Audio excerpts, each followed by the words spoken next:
Have you ever had this strange experience where you understand English perfectly?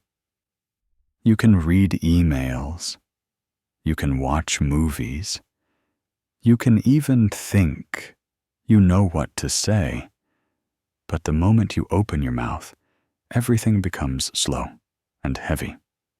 Suddenly, you are searching for a better word, a more correct word, a smarter word. And while you are searching, the conversation moves on without you.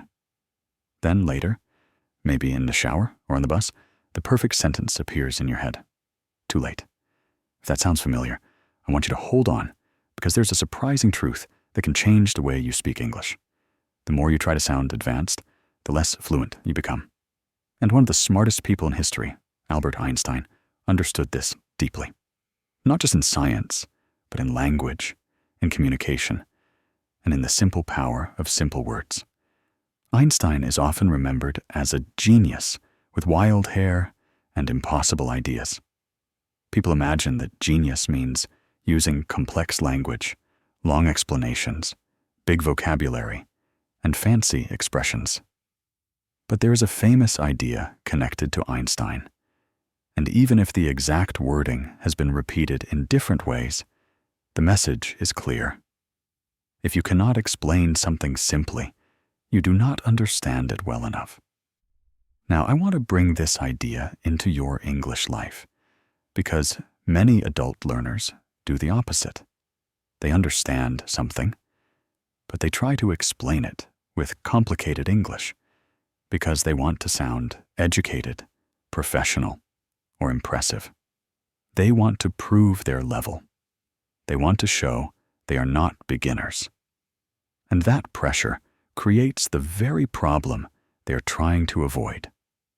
Let me say it in a very human way. When you speak in your native language, you do not usually try to sound impressive in normal daily life. You try to be clear. You try to be understood. You choose the easiest words that do the job. You do not stop in the middle of a sentence because you cannot remember a rare adjective. You just keep going. But in English, many learners feel like every sentence is a test, like someone is secretly grading them.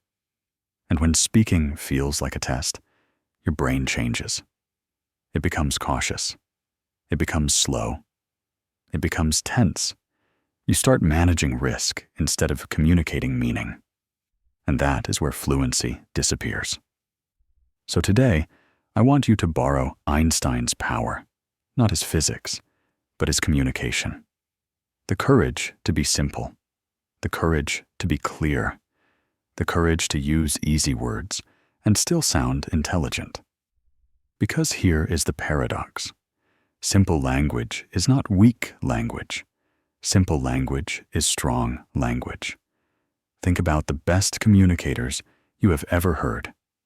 A great manager in a company. A teacher you still remember. A person who explains things so clearly that you relax just listening. Usually they do not use complicated words. They use normal words in a confident way. They speak with direction. Their sentences have air inside them. There is space. You can follow them. And because you can follow them, you trust them. Now think about the moments you struggle in English. It is often not because you do not know any words. It is because you are trying to choose the perfect ones. You are trying to build a beautiful sentence when all you need is a useful one. And as you search for the perfect sentence, you are still translating in your head. You are still building from your native language, step by step. That is like trying to run while carrying a heavy suitcase. You can do it, but it will never feel natural. Let us talk about why adult learners struggle with this so much. Adults are not like children. Children are brave with language because they are not protecting an identity. They do not care if they sound silly. They do not care if they make mistakes. They care about getting what they want. Adults are different. Adults have a reputation. Adults have a professional image. Adults have a feeling of competence in their first language. And when they speak English, suddenly they feel smaller. Suddenly, they cannot express their full personality. That creates a quiet pain. And that pain often turns into perfectionism. Perfectionism sounds like a good thing, but in language learning it is one of the biggest enemies of fluency. Because perfectionism does not mean high standards. It means fear. It means fear of being judged, fear of being misunderstood, fear of sounding stupid. And when you fear those things, you begin to overthink. You begin to monitor every sentence while you are speaking it. And that is a problem, because fluent speech is not built by monitoring. Fluent speech is built by momentum. I want you to imagine something. Imagine you are driving a car, and every 2 seconds, you stop to check if you are driving correctly. You check the wheel. You check the mirror. You check the speed. You check everything. You would not crash, but you also would not go anywhere. Speaking English is similar. Fluency needs movement. It needs flow. Yes, sometimes you make a wrong turn, sometimes you use the wrong word, but you keep moving. And if you keep moving, you arrive. This is where simple language becomes a tool for fluency. Simple language gives you speed. Simple language gives you control. Simple language lets you stay in the conversation. When you speak simply, you reduce the number of decisions your brain must make. You reduce the pressure. You reduce the time you spend searching. And you create a feeling of success. You finish sentences. You communicate. People understand you. And then confidence grows, not from talent, but from repeated success. Let me give you a very common situation. You are at work, maybe in a meeting. Someone asks for your opinion. In your head, you have an opinion. You might even have a strong opinion. But you want to say it in a professional way, so you start looking for advanced phrases. You want to say something like, "From a strategic standpoint, I would like to highlight certain key considerations." And maybe you can say it, but it takes time, and you sound tense, or you forget one word, and everything collapses. Now imagine a simpler version. I think we should focus on 2 things. First, the timeline. Second, the cost. That is simple. That is direct. That is clear. And no one will think you are less intelligent. In fact, many people will think you are more intelligent because you can organize your thoughts and deliver them. Or imagine traveling. You are at the airport. Your flight changes. You need help. Many learners freeze because they want to speak correctly.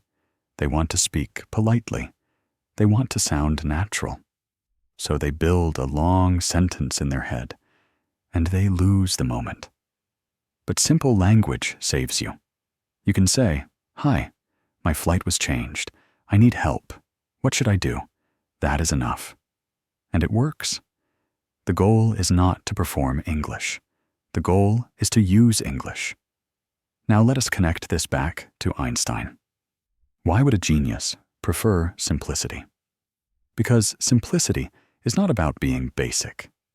It is about getting to the core. It is about removing extra noise. It is about choosing the words that carry meaning. And for you, as an English speaker, then this is powerful. When you choose simple words, you are practicing clarity. You are training your brain to go straight to meaning, not through translation, not through decoration. One reason learners translate is because they are trying to match the exact sentence from their native language. But language is not math. There is not one correct sentence. there are many natural options. And when you force a perfect match, you create stress. Here is a calmer approach. Ask yourself, what is the meaning I want to send? Not, what is the exact sentence in English? Meaning first, English second. Let us do a little mental practice together, just as you listen. Imagine you want to tell a coworker that you cannot finish something today. Many learners try to soften it with complex grammar and long explanations. But simple language can still be polite and professional. You can say, I cannot finish it today, but I can send it tomorrow morning. Or, I need more time. Can I deliver it tomorrow? Those are simple sentences, but they're strong. They create trust. They make you sound organized. And most importantly, you can say them without panic. Now let us talk about mistakes, because mistakes are the place where confidence often dies. Maybe you say something wrong, and you see a small reaction on someone's face. Maybe they correct you. Maybe they do not understand and say, sorry? And in that moment, your body learns a lesson. It learns speaking English is dangerous. Then next time, you hesitate even more. But here is what fluent speakers know, even native speakers. Misunderstandings happen all the time. People miss words. People mishear. People say the wrong thing. They correct themselves and continue. They do not stop the whole conversation and punish themselves. They simply repair the message. And repair is a skill you can practice with simple language. If someone does not understand you, you do not need a perfect explanation. You can say, let me say it another way, or what I mean is, or even, sorry, I mean. Those tiny phrases are like a bridge back into the conversation. And once again, they're simple. They are powerful. You might be thinking, but I want to improve. I do want better vocabulary. I do want to sound more natural. Yes, of course, but here is the order that works. Fluency first. Complexity later. Clarity first. Style later. Because when you can speak with flow using simple language, then you can slowly add new words like decorations on a strong building. But if the building is weak, decoration does not help.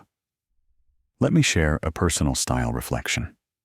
I have heard many learners say, when I speak simply, I feel like a child. I feel embarrassed. I feel like I am not showing my true level. And I understand that feeling. But I want you to consider something. In English, simple does not mean childish. Simple often means confident.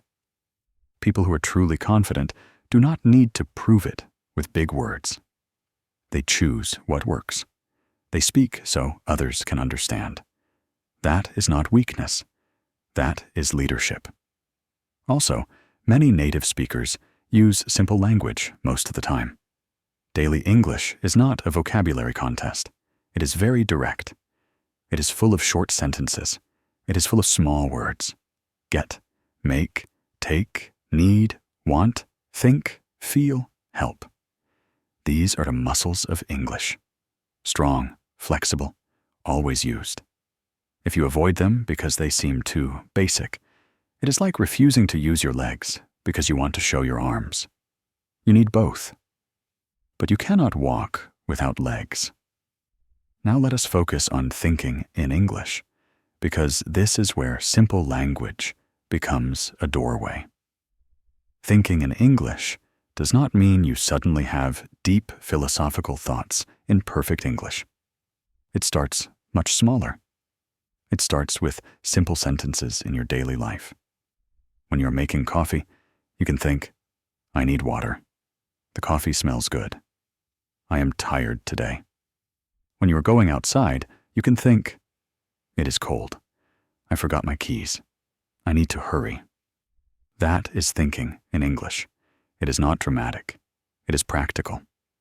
And when you do that, You stop translating because you are living small moments in English. Try this. When you catch yourself translating, pause and simplify. Ask yourself, what is the simplest way to say this? Not the most impressive way, the simplest way. That question is like Einstein's method.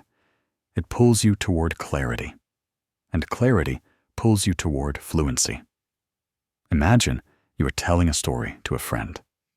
Many learners want to tell the story with perfect grammar. They want to include every detail.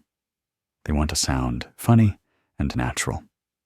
And when they cannot, they stop. But a simple storyteller is still a good storyteller. You can say, something weird happened today. I was on the train. A man started singing. Everyone looked shocked. Then a woman started laughing. And suddenly, the whole train felt lighter. Those are simple sentences. But you can feel the story, right? You can see it. That is communication. That is success. And here's another truth that helps with confidence. Most people are not waiting for you to fail. They are busy. They're thinking about their own lives. They want to understand you, not judge you. Even when someone corrects you, it's often not criticism. It is cooperation. It is them trying to meet you halfway. You can choose to receive correction as a gift, not as a punishment. So what does the power of simple language look like in real life, starting tomorrow?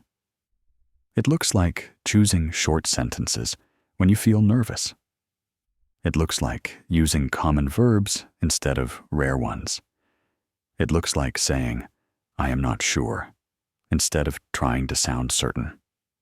It looks like asking a simple question when you are confused, like, can you say that again? Or, what does that mean? It looks like giving yourself permission to speak before you are ready. Because the secret is, you do not become ready, and then speak. You speak, and that makes you ready. Einstein worked on problems that were unbelievably complex, but he respected the listener. He respected the human brain. He knew that understanding is built step by step, with clear language, and you can respect yourself in the same way. You do not need to push yourself into complicated English to prove your worth. Your worth is already there. Your job is to make your English usable, alive, and comfortable in your mouth. So next time you feel your mind searching for a perfect sentence, try a different path. Choose the simple sentence. Say it with calm. Keep going. Let it be slightly imperfect. Let it be human. Let it be real. Then notice what happens. You stay in the conversation. You breathe. You connect. And you begin to trust yourself. And that trust is where fluency grows. Now, as you go back into your day, I want to leave you with one question that you can carry like a small tool in your pocket. When you are about to speak English, ask yourself, what is the clearest, simplest way to say this? Then say that. Not tomorrow. Not after you find the perfect word. Say it now. Simple, clear, and moving forward. Because simple language is not the end of your English journey. It is the beginning of speaking freely.